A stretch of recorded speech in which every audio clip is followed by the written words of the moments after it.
So today's video is all about how we ended up working with a fantastic Chicago band called Woolworthy.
So, Woolworthy from Chicago, how did that all come about? Well, it all came about from Rick, the bass player, sending me an email.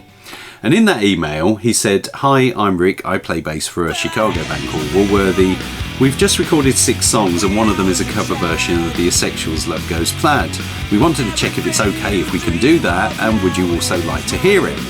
So I was intrigued immediately, you know. I mean, Love Goes Bad, The Sexuals had been a really important song for the label, and here was a band who wanted to cover it, you know, from Chicago. So I said, yeah, send me the songs, let's have a listen. So they sent it, and obviously the first song I played was Love Goes Bad on it, but they'd actually got 5 of their own songs on there, and I remember listening to that and going, hey, these guys are good. And then I started to play their own songs, and the first song was Too Bad, Too Sad, and I just went, whoa, this is a brilliant band, oh my goodness, you know. And then they did Pretty With Me, and then Blasted Into Ashes, and this whole 6-song mini CD was just fantastic, and I said there and then, I'd love to put this out. Waiting for the next crusader, I know I'll run into you later. Being dead doesn't seem to faze her. I never got a chance to thank her. She can't take it too bad, too sad. She won't make it too bad, too sad.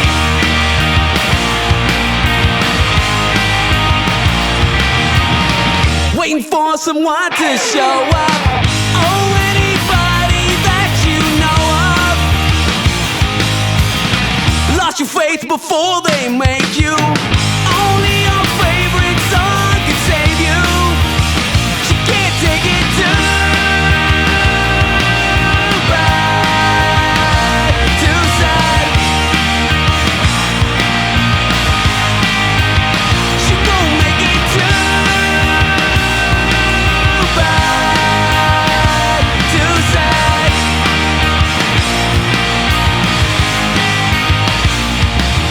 I don't wanna make you, I don't wanna break you, I don't wanna make you sad.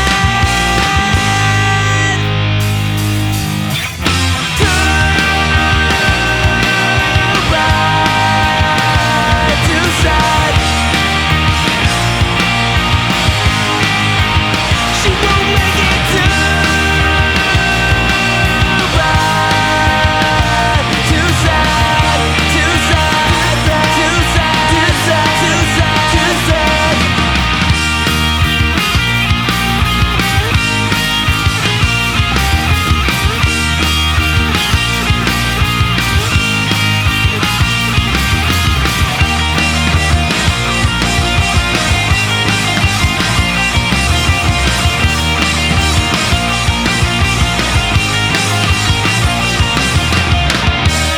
And so Blasted Into Ashes became the first release on Boss Tunage by Woolworthy. And there was lots of backwards and forwards on email, and it came together pretty darn quick. You know, I didn't hang around in these days. There was, you know, time was money, as they say. But no, it's seriously, you know, it was literally a case of let's get another CD out. And it was just, I was just pumping CDs out and could work really, really quickly at that time. You know, getting stuff made in like a fortnight or whatever from us getting the bits. But you know, for this one I was really excited about, and I thought this is belting stuff. This is really, really good stuff. And so this was early in 2001 from memory, and I spoke to Rick, and obviously they'd recorded a couple of albums before that, and they did have copies of Sweet Second Place, which had been the second album, so we got copies of that in the stick of that. I remember sending it off to like Jürgen in Germany and Kazu in Japan, saying listen to this new band, they're brilliant, you know, and being really excited about the release. And obviously this was on the tail end of us doing the Unknown tour the previous year. So we started to put plans afoot for Woolworthy to come over, and we'd do a Woolworthy tour, and obviously I knew I could get Scarpa to support them and we could get some stuff together. And the plan was for them to come over and tour September 2001. And to coincide with that, I was also speaking to a guy called Dave who ran a label called Dislocate, and we were talking about doing this humongous all-day at the Rocket in Islington, where he would have the upstairs and I would do stuff downstairs. And we'd have 15 bands on each stage. There'd be 30 bands in a day. And we called it Too Much Music, Too Many Bands after the Annalise song. So this was all planned to go in. I remember because the venue hadn't got any kind of PA set up downstairs, we would have to build a stage and get a PA. And so I actually got in touch with Jerry Bryan because I knew he had a PA. I got sort of his number from Lloyd, from Blocko, or from Wiz from memory. I can't remember who now. So Jerry came in and did the PA for us and the stage and everything like that. It obviously cost us a bit of money to do this, but I was convinced that if I was going to do this as kind of like a showcase almost for the label, at this big event, I wanted the sound to be really good, or as best as it could be. So we put that all together. Now, the thing you have to bear in mind is that this gig was happening, and it was going to be Woolworthy's first show. So the first time I was going to meet Woolworthy was when they stepped through the door at the venue, ready to play in front of me, after booking a tour. So obviously there was an air of trepidation. There was always an air of trepidation when you booked an overseas band that you hadn't known the people, what it was going to be like. This one obviously had the added sort of problem that this was 11 days after 9/11. So obviously at that time, bands from overseas were cancelling tours left, right and centre after the plane attacks on the Twin Towers. And it was a bit up in the air. Are they going to come or aren't they? And to their credit, they said, you know what, sod it, we're coming. So they did. And I remember they all turned up. It was great to see them. I met them at the door of the venue. They all looked fine apart from Mark, the drummer, who looked a bit white, pasty-faced because he just literally landed and had a crash course in hiring a van and driving through central London on the wrong side of the road with roundabouts to get to the venue. And the other thing as well to bear in mind is that we were actually travelling back with them. They were going to stop at my house because I'd moved out to Bedfordshire from London a couple of months earlier. So they were all going to come and stop at my house. So, I didn't know what to expect, and I was going to travel with them for a couple of the shows on the tour. I needn't worry, when they started, it was just like, whoa, this is a brilliant band. Obviously, the lineup at the time was Rudy Gonzalez on lead vocals and guitar, Dave Sue on lead guitar, Rick Uncaffer on bass, and Mark Doyle on drums.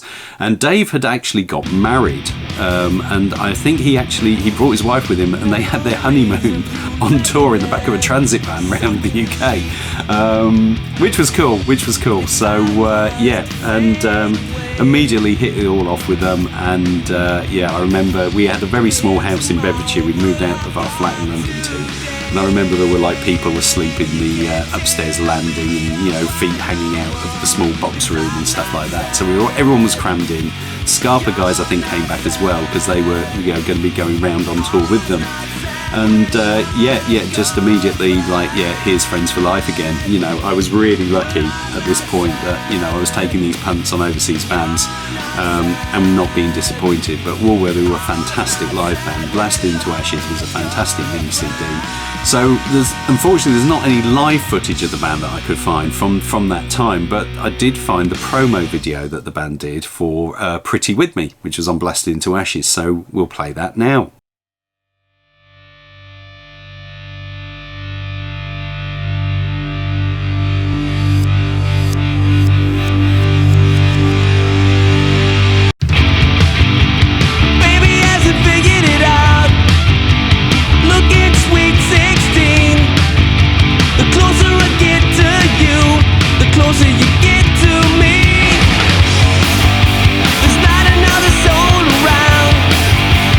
Put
So we obviously wanted to do more stuff with them. So I think they recorded another 3 songs. And then Dave, I think, for whatever reason, announced that he didn't want to do the band anymore, which was a real blow at the time. And so they got a guy called Alex in to be the second guitarist. And it was that lineup that did the second tour when they came over and did Europe and the UK, where they supported the Pavers on half of their European tour. Which culminated in some UK shows with them. And I remember seeing, because obviously I went up to the Leeds, Scotland shows, and then down to London for a big all-dayer that we'd organised for the last show of that tour, which was the first night that Benny played as well. And I remember watching them and just thinking, it's great, but it's not quite the same without Dave on second guitar.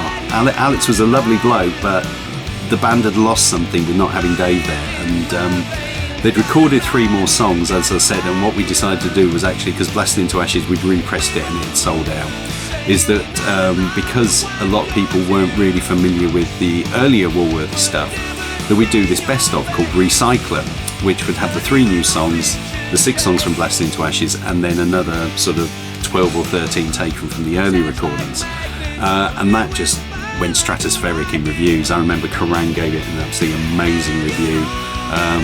French distributors suddenly announced they wanted 200 of it out of the blue to Shell Shock, who were distributing me by this time. I'd moved from Cargo. So we repressed Recycler as well. It was just a brilliant document of that band. But I think that the warning signs were already there that Woolworthy probably weren't going to record anything else, unfortunately. I think the band had also agreed, and I did actually have a conversation with Rick, and it was sort of like saying, well, if we know how brilliant we were, and if we can't quite be that brilliant, then we're wondering whether we should carry on.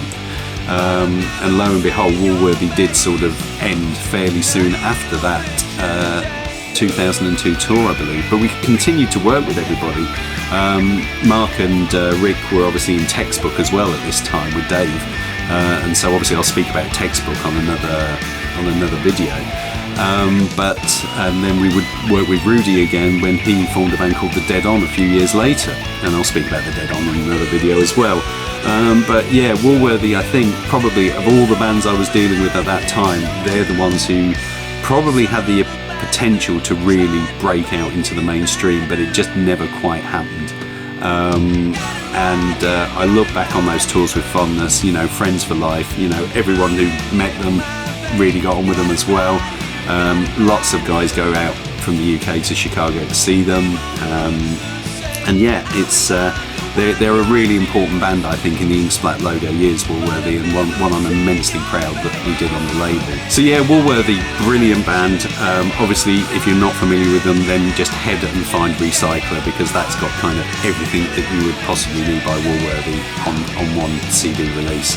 Lots of people have said to me, will I ever put Woolworthy out on vinyl? I would love to, but it's just so hard. There's so many releases in our back catalogue that deserve to be on vinyl, but just from a pure logistics, financial, stock sort of position, it's just impossible for me to release everything. But maybe one day, because I do think it's one of those standouts from the Inksplat logo years for definite. That's it for this one. See you on the next one.